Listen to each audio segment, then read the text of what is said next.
Hey guys, today I'm going to tell you how to fix dark mode isn't working properly in Samsung Galaxy A17, A37 or A57.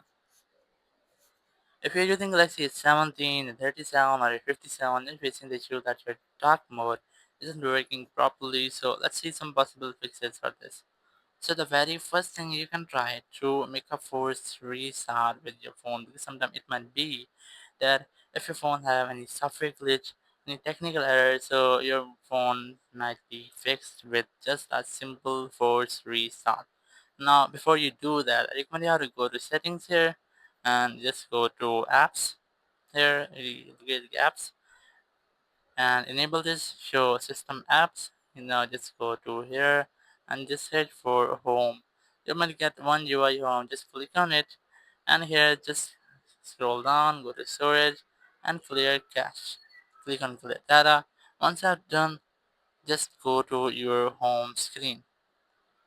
You might feel that your phone is now refreshing or have a laggy experience for almost a few moments, like 2 to 5 minutes, seconds here. So it will completely refresh your home UI UX. So sometimes it might be a software glitch which can be easily fixed by this step.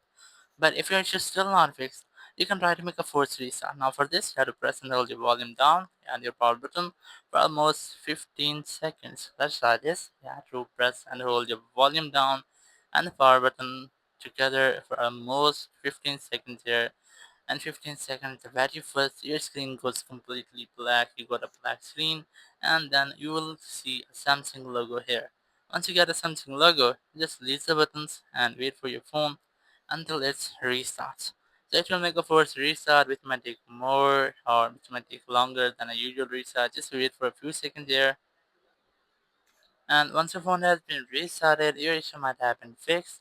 Now you can easily see your issue has been fixed and you will not get this issue again. But if it's still not fixed your issue, so you can try to go ahead to your settings app here.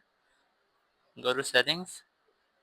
Once you are in settings, go to software update. Make sure you're connected to internet, and then try to check for updates. To check for pending software updates on your phone. So once you updated your software, your issue might have been fixed.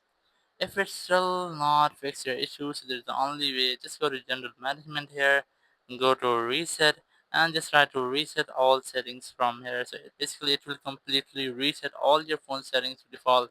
It will not delete any kind of your data. So you can easily try this. And once you have done, your issue will be fixed, and you will not get this issue again. Thank you very much for watching the video. Until next video, bye bye.